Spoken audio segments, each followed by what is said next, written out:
Welcome to Suburban On Air, and today a very, very interesting and important subject. I'm joined by Hailey Laxer. Hailey's got a tremendous story to tell, and a little secret, I've known Hailey since she was born, friends with the family, and in fact, when I moved into my present home 25 years ago, little Hailey was 1 year old, and I knew she was going to be a genius, and she's proven me correct. Welcome, Hailey. Thank you. I'm so excited to be here this morning. Great to have you. And Dr. John Wallenburg is the Chief Scientific Officer for Cystic Fibrosis Canada. Dr. Wallenburg, welcome. Thank you, Mike. It's a pleasure to be here.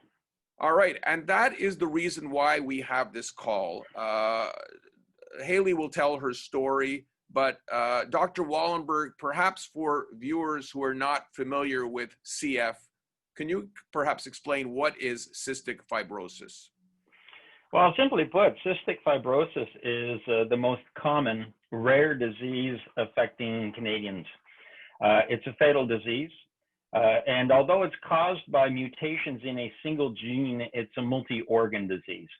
It leads to a defective protein, and that leads to, instead of mucus that is fluid and liquidy and can move, it leads to thick, sticky mucus. And that causes all kinds of problems in the digestive system and the reproductive organs. But the most important clinical impact is in the lungs, where that thick, sticky mucus, it plugs up the tiny airway ducts at the bottom of the lungs. But it's also a home, if you will, for microbes. We breathe in dust, bacteria, spores. They land there and they don't move, and the immune system can't effectively get rid of them. So it leads to chronic infections and cycles of infection and inflammation that cause damage to the lungs. Now, Hailey, you've had cystic fibrosis all your life. Maybe you could just give us a little bit about your story. Yeah, for sure. So I was diagnosed at 4 months old, and for a really large part of my life, I did those routine clinic visits, and I took about 57 pills a day, which is what I take now. And then as I got a little bit older, things started to get worse. And here we are today. I'm 26 now, and I've spent over 9 weeks in hospital just since the beginning of 2020. And we're only in September now. And I've been on, because of that, those chronic infections that Dr. Wallenburg was talking about, they really sort of wear down the body. There's a lot. I'm really tired. I'm not able to do what I used to do. I worked full time in a pretty big job before the pandemic, and since then I've been off on sick leave because of CF, not because of the pandemic, and just these chronic infections that I can't seem to get rid of. And I've been on IV antibiotics. I spend about 3 hours a day minimum doing therapies and getting myself to the best place possible that I can to be able to live a somewhat full life. But recently it's become more and more challenging, and just really looking for something to help make this a little bit more manageable for me. I'll ask Hailey to elaborate on this, but Dr. Wallenburg, there is a drug out there right now that your body and Hailey are pushing for. Can you tell us a little bit about that, please? Yeah, absolutely. So, Mike, we've made incredible progress in treating CF over the years. Kids in the 60s weren't expected to live beyond the single digits. Whereas today, a child born in 2018, half of the kids born 2018 with CF will live to the age of 52. But almost all of that incredible progress has been done through treating the symptoms of the disease. We take inhaled antibiotics for lung infections, enzymes to help us digest the food, food supplements to increase our absorption, all sorts of things to help treat the symptoms. What's special about these drugs, and this drug in particular called Trikafta, is the third generation of these drugs. And what they do is they actually go in and they fix the broken protein. And so they're fixing the problem before those symptoms actually start happening. And the other really wonderful thing about these drugs is that they're oral drugs. The drug goes throughout your body. So instead of treating single symptoms in the lungs or in the pancreas or in the intestines one at a time, this drug is actually fixing the body fixing the protein throughout the whole body. And so it's fixing a number of problems all at the same time.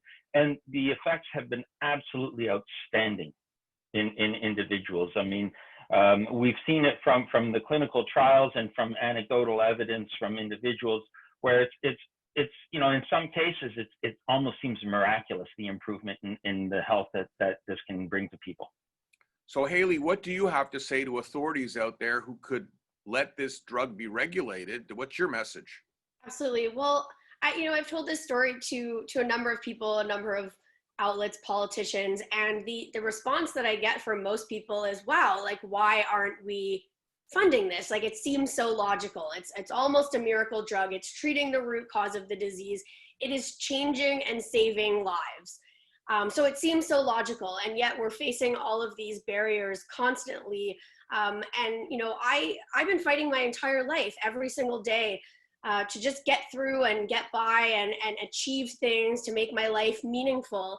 But I never really thought I was going to be fighting politicians and government for access to a medication. I thought I would be fighting for a lot of other things, but this wasn't one that I anticipated. And it's heartbreaking, and it's tragic, and it's frustrating, because for once there are deaths that are happening. There's 50 to 60 every year in Canada, half of those under the age of 33. I'm 26, so that is really scary to, hear all of that.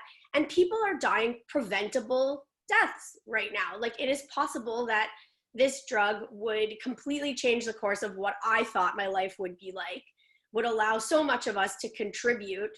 And we're in the fight for our lives, and it just doesn't seem like we're able to push to that point where people say, okay, we understand precision medicine is the future. We need to have a strategy where we're evaluating those drugs under a different lens.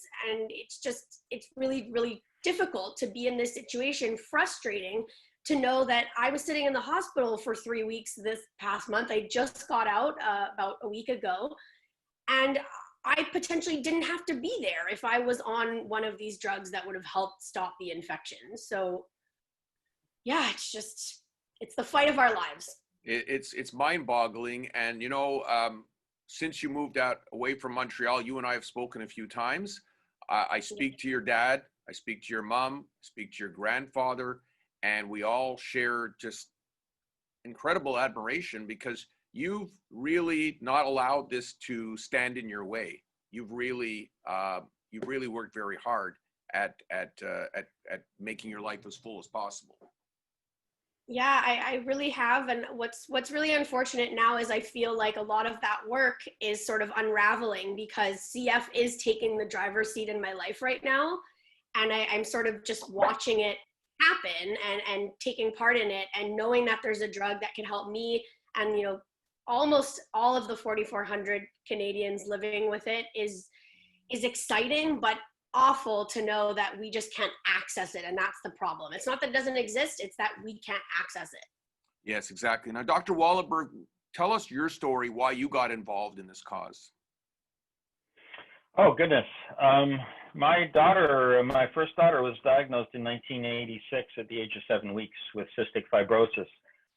So I made a very conscious choice at the time to not work in cystic fibrosis directly. I knew that it was going to be pretty overwhelming in our personal lives. I didn't want it to completely consume my life, but I've been tracking cystic fibrosis obviously for years. It really changed the course of my career, what I was doing. And the organization approached me in 2013 if I would help sit on their research advisory council. And then at the beginning or the end of 2014, they asked me if I would be interested in helping steer the mission of the organization. It was a difficult decision, I will admit. I had lost my daughter about 6 months before that.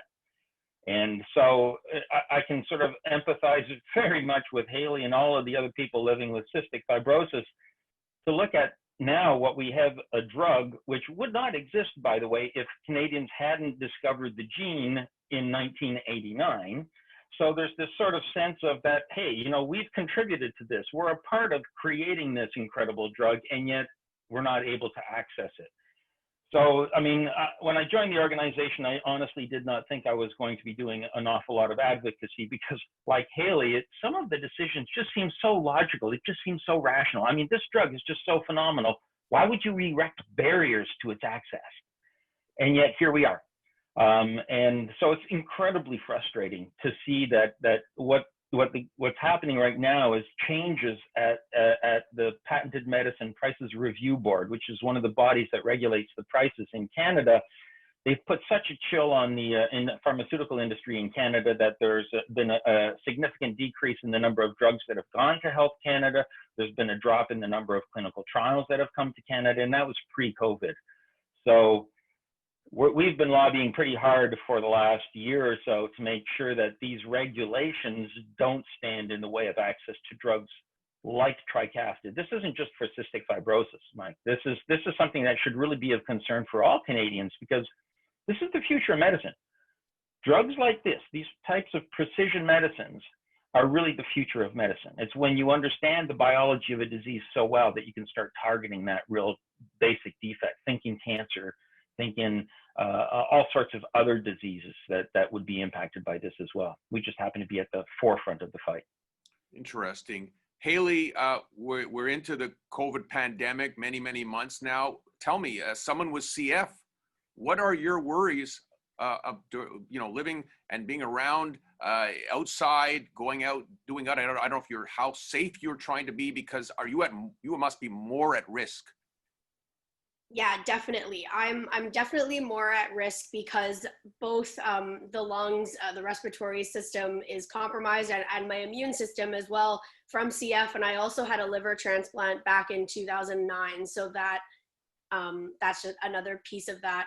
But I guess like part of it is that I've been in hospital so much during the COVID pandemic, which made hospitalizations even more difficult because I wasn't allowed visitors and I wasn't allowed to leave my room. So it sort of felt like on top of being sick, I was kind of locked in a prison cell. But then like being at home, I've mostly just kept to myself and with my fiance who I live with. And I've just really tried to be very careful. But one of the things that I do want to address about the COVID pandemic is that it's made follow-ups for my chronic conditions more difficult because, you want to keep me out of the hospital. So we're doing a lot of teleconferencing, which is great, but then you don't get sort of those breathing tests and blood tests and those results for things. So it definitely is making it hard, I think, on the CF community in terms of treatment and all of that, and making sure that we're weighing the balance of, do we want to go into the hospital and have some of those risks, or do we not get treated for those very, very important things? And I also think it's taken up a lot of the media cycle and the news cycle, and it's kind of drowned out a lot of the other important health issues like this one that we're trying to get traction of. And I've been told by politicians, well, we'll get to you when COVID is over. Well, CF isn't waiting until COVID is over. It's raging in all of our bodies, and it's been very hard to sort of explain that, especially because it's an invisible disease. People look at me and go, you can't be that sick. But what's going on inside is a very different story, and my health is declining, and as is the other health of Canadians. So. Dr. Wallenburg, do you have anything to add as we conclude regarding COVID? No, well, one of the things I would say, Mike, is people living with cystic fibrosis, they can't get together. As Hailey alluded to, their immune systems are already somewhat compromised. And people with CF, they carry infections in their lungs that they can transmit from one patient to another. Doesn't affect normal, healthy people, but they're really, really deadly bacteria in people living with cystic fibrosis. So people with cystic fibrosis have been living this kind of physical distancing, social distancing for much of their lives. And when COVID started, I remember speaking with one of the parents that we were working with, and her message to the community was, well, welcome to our world. This is what life is like all the time. So for people living with cystic fibrosis, I mean, I guess it's a way of saying, welcome to our world. And this is really how tough life can be for a lot of people with CF all the time. So maybe it's time we started doing something to help them out, and let's get these drugs to market in Canada as soon as possible. Absolutely. Dr. Wallenburg, thanks for joining me. And Hailey, you're a true inspiration. It was great reconnecting with you. Good luck with your wedding bells and everything else. And we're going to stay in touch, I promise, okay? For sure. And thanks for your interest, Mike. My pleasure. Thanks for joining us today. Bye, everyone. Thank you. Take care.